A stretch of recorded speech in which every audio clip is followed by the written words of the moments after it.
পায়েল সোম কিচেনে আপনাদের সকলকেই স্বাগত। আজকে আমি আপনাদের সাথে শেয়ার করব কিভাবে নিরামিষ বাঁধাকপির তরকারি বানাবেন। নিরামিষ দিনে আপনারা এটা বাড়িতে তৈরি করে দেখতে পারেন। ভাত আর ডালের সাথে খেতে নিরামিষ তরকারি খুবই ভালো লাগে। আর এখন যেহেতু শীতের সময় বাজারে বাঁধাকপি পাওয়া যাচ্ছে, তাই বাঁধাকপি নিয়ে এসে নিরামিষ কিভাবে তরকারি করবেন সেই রেসিপিটা শেয়ার করব। আমি এখানে প্রথমে একটা কড়াই চাপিয়ে দিয়েছি গ্যাসের মধ্যে। এবার এর মধ্যে 6 চা চামচের মতো সরষের তেল দিয়ে তেলটাকে খুব ভালো মতো করে গরম করে নেব। ফোড়নে দিয়ে দেব 5 ফোড়ন, 2 পিঞ্চের মতো 5 ফোড়ন দিয়ে দেব। তারপর আমি এখানে দুটো মিডিয়াম সাইজের টুকরো করে কেটে রাখা আলু অ্যাড করে দেব। আলুটা দেওয়ার পর একটু নাড়াচাড়া করে আলুটাকে ভালো করে একেবারে লাল লাল করে ভেজে নিতে হবে। আর নিরামিষ তরকারিতে যে কোনো কিছুই দিন না কেন সেটাকে ভালো করে একটু ভেজে নিলে রান্নার টেস্টটা আরও দারুণ আসে। আলুটাকে একটু ভালো মতো করে ভেজে নেওয়া হয়ে গেলে আমি এর মধ্যে দিয়ে দেব আদা আর কাঁচা লঙ্কার পেস্ট। প্রায় 2 চা চামচের মতো আদা কাঁচা লঙ্কার পেস্ট দিয়ে আলুর সাথে ভালো করে মিশিয়ে নেব। এবার এর মধ্যে দিয়ে দেবো একটা মিডিয়াম সাইজের টমেটো কুচি। তবে টমেটোটা অপশনাল, আপনারা চাইলে স্কিপ করতে পারেন। খুব ভালো মতো করে টমেটোটাকে গলিয়ে নেব আর আলুর সাথে ভালো করে ভেজে নেব। প্রায় 5 মিনিট ধরে এভাবে ভাজতে থাকব। তারপর একে একে মশলাগুলো অ্যাড করে দিচ্ছি। দিয়ে দিলাম প্রথমেই নুন, স্বাদ মতো নুন দেবেন। হলুদ গুঁড়ো দিয়ে দেবো 1/4 টিস্পুন, জিরের গুঁড়ো দিয়ে দেবো 1/2 টিস্পুন। আর এই পুরো রান্নাটাই মিডিয়াম টু লো ফ্লেমে করতে হবে। অল্প সামান্য জল দিয়ে আলুটার সাথে সব মশলা খুব ভালো মতো করে মিশিয়ে নেব।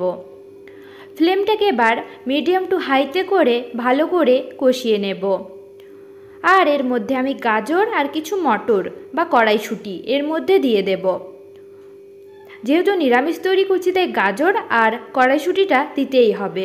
এবার খুব ভালো মতো করে আলুর সাথে মিশিয়ে প্রায় 5 মিনিট ধরে ভেজে নেব আলুটাকে। তারপর এর মধ্যে একটা মাঝারি সাইজের বাঁধাকপি একেবারে কুচি কুচি করে কেটে সেটাকে কড়াইয়ের মধ্যে দিয়ে ঢাকা দিয়ে সেদ্ধ হওয়ার জন্য দেব।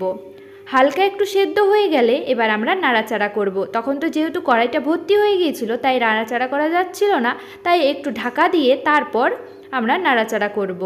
এবার আলু, সব মশলা আর বাঁধাকপিটা খুব ভালো মতো করে মিক্স করে নেব। এটাকে প্রায় 5 থেকে 7 মিনিট অবধি কষাতে থাকবো ঠিক এইভাবে করে।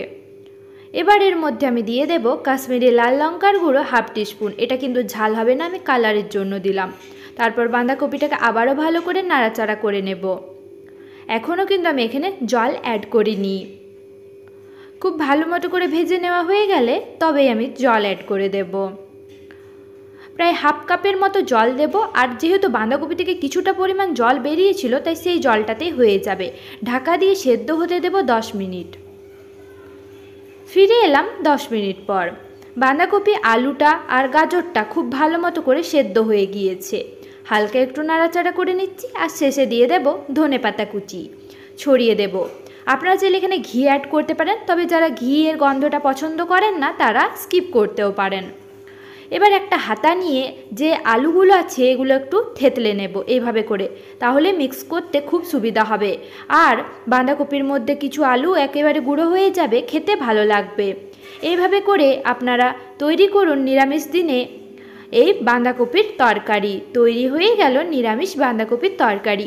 ভিডিওটি ভালো হয়ে থাকলে অবশ্যই লাইক, শেয়ার, কমেন্ট করতে ভুলবেন না। আর আমার চ্যানেলে নতুন হয়ে থাকলে অবশ্যই আমার চ্যানেলটি সাবস্ক্রাইব করে পাশে থাকা বেল আইকন প্রেস করতে একদমই ভুলবেন না।